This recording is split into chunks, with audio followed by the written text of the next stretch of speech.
Satu firman yang saya akan bagikan tentang mengenal orang tua, kita bisa melihat di dalam Ulangan 5 ayat 16. Dikatakan bahwa hormatilah ayah dan ibumu seperti yang diperintahkan oleh Tuhan Allahmu, supaya lanjut umurmu dan baik keadaanmu. Haleluya. Satu ayat firman yang cukup indah, yang cukup manis untuk kita dengar dan yang harus kita praktekkan dalam kehidupan kita sehari-hari.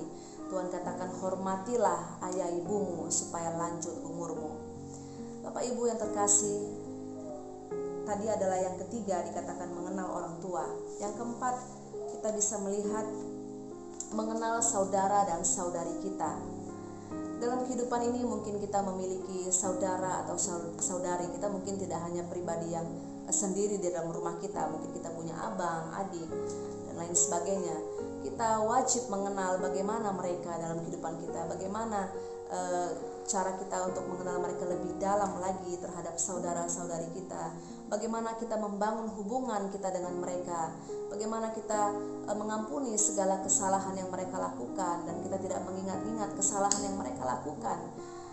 Baik adanya bagi kita untuk membangun satu hubungan kepada saudara kita, kepada abang, adik kita, atau bahkan kepada saudara yang di luar itu ya.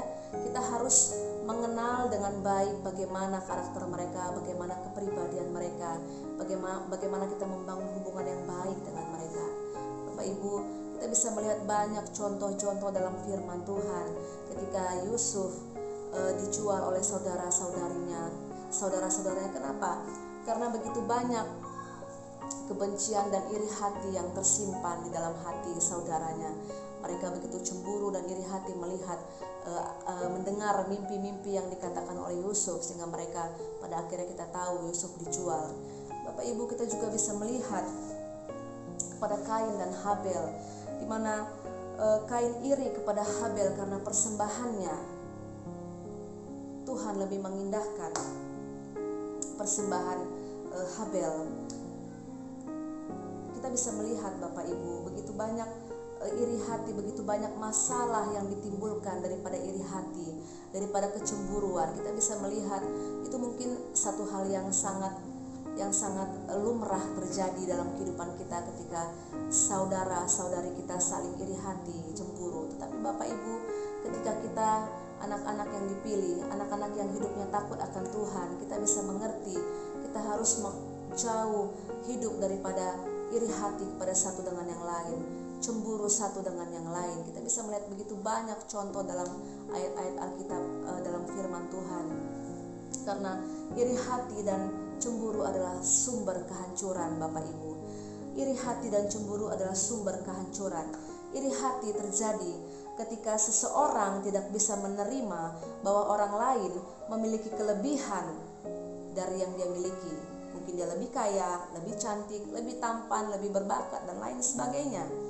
Iri hati muncul ketika seseorang terlalu memfokuskan perhatiannya kepada milik orang lain, sehingga ia lupa untuk bersyukur kepada Tuhan dan puas atas miliknya sendiri.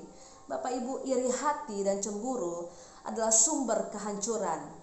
Iri hati terjadi ketika seseorang tidak bisa menerima bahwa orang lain lebih memiliki kelebihan, dia lebih kaya, dia lebih cantik, lebih tampan, lebih populer, dan lebih berhasil, lebih berbakat, dan lain sebagainya.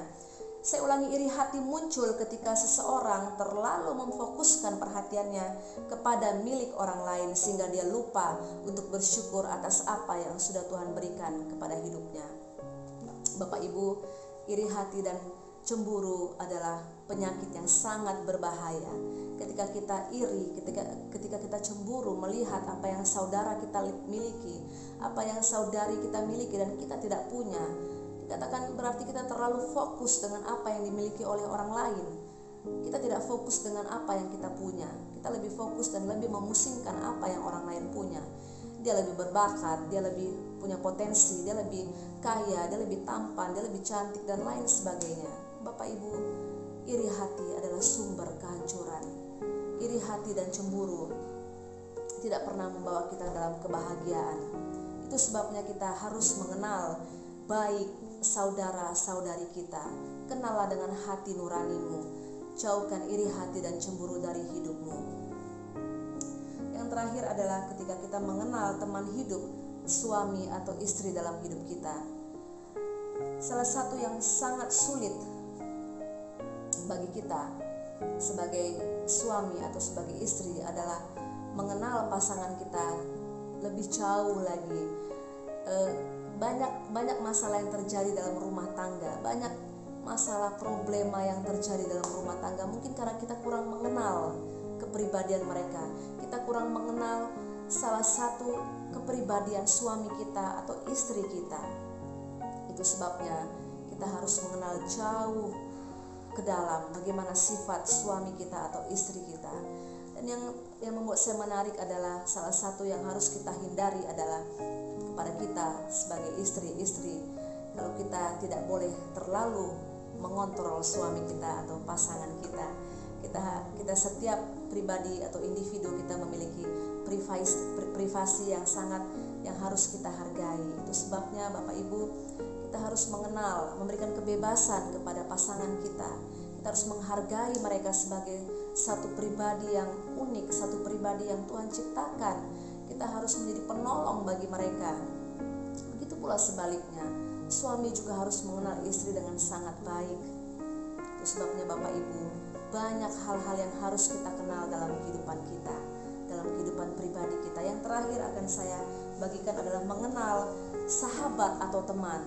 Seperti yang saya katakan di awal bahwa kita pasti punya banyak teman dalam kehidupan kita. Mungkin puluhan, ratusan, ribuan dalam Facebook, tapi tidak semua yang benar-benar kita kenal pribadinya. Saya membagikan satu ayat di dalam Amsal 18 ayatnya yang ke-24. Dikatakan ada teman yang mendatangkan kecelakaan, tetapi ada juga sahabat yang lebih karib daripada seorang saudara.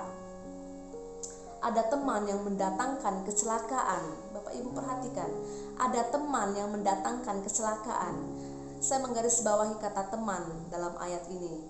Berarti satu poin yang bisa kita dapat adalah teman juga bisa mendatangkan kecelakaan bagi kita. Dia bukan musuh.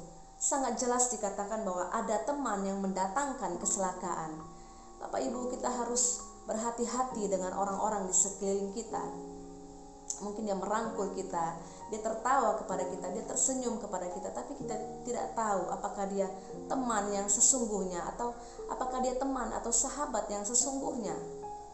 Teman yang baik atau sahabat yang baik, dia akan senantiasa memberikan nasihat, memberikan teguran. Ketika kita melakukan kesalahan, dia akan mengingatkan kita, "Hei, kau sudah berbuat salah, jangan buat itu lagi." Teman yang baik akan melakukan hal itu Bapak Ibu. Tapi teman yang senantiasa merangkul, mencium, dan memberikan kata-kata yang baik, kata-kata yang manis, belum tentu itu adalah teman atau sahabat yang baik. Dikatakan ada teman yang mendatangkan kecelakaan.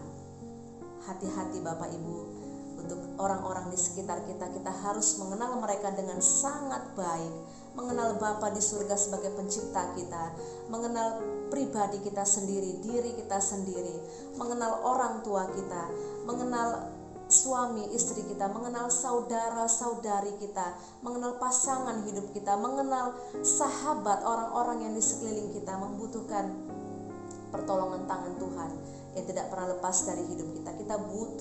Kita butuh Roh Kudus yang senantiasa memimpin kita untuk kita boleh senantiasa mengambil keputusan yang bijaksana, jauh dari keputusan-keputusan yang salah Bapak Ibu. Itu sebabnya jadilah seorang pribadi yang bisa mengenal orang lain, bisa mengenal setiap orang di sekelilingmu, bisa menjadi pribadi yang lebih sensitif, bisa menjadi pribadi yang lebih peka satu kepada yang lain. Shalom kepada Bapak Ibu yang terkasih. Saya yakin dan percaya untuk firman yang dibagikan pada hari ini akan menguatkan, akan membangun, akan memotivasi kepada kita semua pada hari ini. Terima kasih. Tuhan Yesus memberkati.